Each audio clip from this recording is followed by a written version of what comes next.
भगवत गीता अध्याय 1। इसके बाद प्रथापुत्र अर्जुन ने उन दोनों ही सेनाओं में स्थित ताऊ चाचों को, दादों परदादों को, गुरुओं को, मामाओं को, भाइयों को, पुत्रों को, पौत्रों को तथा मित्रों को, ससुरों को और सुहृदों को भी देखा। उन उपस्थित संपूर्ण बंधुओं को देखकर वे कुतिपुत्र अर्जुन अत्यंत करुणा से युक्त होकर शोक करते हुए यह वचन बोले। अर्जुन बोले, हे कृष्ण, युद्ध क्षेत्र में डटे हुए युद्ध के अभिलाषी इस जन समुदाय को देखकर मेरे अंग शिथिल हुए जा रहे हैं और मुख सूखा जा रहा है तथा मेरे शरीर में कंप एवं रोमांच हो रहा है। हाथ से गांडीव धनुष गिर रहा है और त्वचा भी बहुत जल रही है तथा मेरा मन भ्रमित सा हो रहा है, इसलिए मैं खड़ा रहने को भी समर्थ नहीं हूँ। हे केशव, मैं लक्षणों को भी विपरीत ही देख रहा हूँ तथा युद्ध में स्वजन समुदाय को मारकर कल्याण भी नहीं देखता। हे कृष्ण, मैं न तो विजय चाहता हूँ और न राज्य तथा सुखों को ही। हे गोविंद, हमें ऐसे राज्य से क्या प्रयोजन है अथवा ऐसे भोगों से और जीवन से भी क्या लाभ है। हमें जिनके लिए राज्य, भोग और सुखादि अभीष्ट हैं, वे ये सब धन और जीवन की आशा को त्याग कर युद्ध में खड़े हैं। गुरुजन, ताऊ चाचे, लड़के और उसी प्रकार दादे, मामे, ससुर, पौत्र, साले तथा और भी संबंधी लोग हैं। हे मधुसूदन, मुझे मारने पर भी अथवा तीनों लोकों के राज्य के लिए भी मैं इन सब को मारना नहीं चाहता, फिर पृथ्वी के लिए तो कहना ही क्या है। हे जनार्दन, धृतराष्ट्र के पुत्रों को मारकर हमें क्या प्रसन्नता होगी।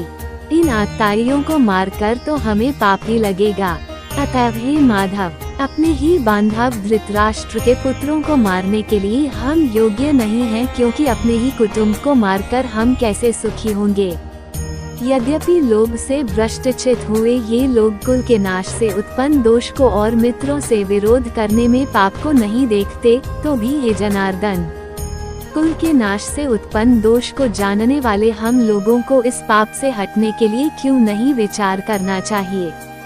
कुल के नाश से सनातन कुल धर्म नष्ट हो जाते हैं तथा धर्म का नाश हो जाने पर संपूर्ण कुल में पाप भी बहुत फैल जाता है।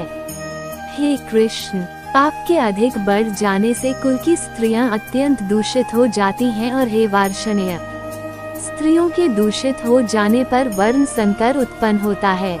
वर्ण संकर कुलघातियों को और कुल को नरक में ले जाने के लिए ही होता है।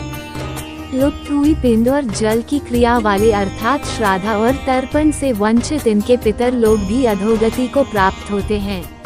इन वर्ण संकर कारक दोषों से कुलघातियों के सनातन कुल धर्म और जाति धर्म नष्ट हो जाते हैं। हे जनार्दन, जिनका कुल धर्म नष्ट हो गया है, ऐसे मनुष्यों का अनिश्चित काल तक नरक में वास होता है, ऐसा हम सुनते आए हैं। हाँ शोक, हम लोग बुद्धिमान होकर भी महान पाप करने को तैयार हो गए हैं, जो राज्य और सुख के लोभ से स्वजनों को मारने के लिए उद्यत हो गए हैं। यदि मुझ शस्त्र रहित एवं सामना न करने वाले को शस्त्र हाथ में लिए हुए धृतराष्ट्र के पुत्र रण में मार डाले तो वह मारना भी मेरे लिए अधिक कल्याणकारक होगा। संजय बोले, रणभूमि में शोक से उद्विग्न मन वाले अर्जुन इस प्रकार कहकर बाण सहित धनुष को त्याग कर रथ के पिछले भाग में बैठ गए।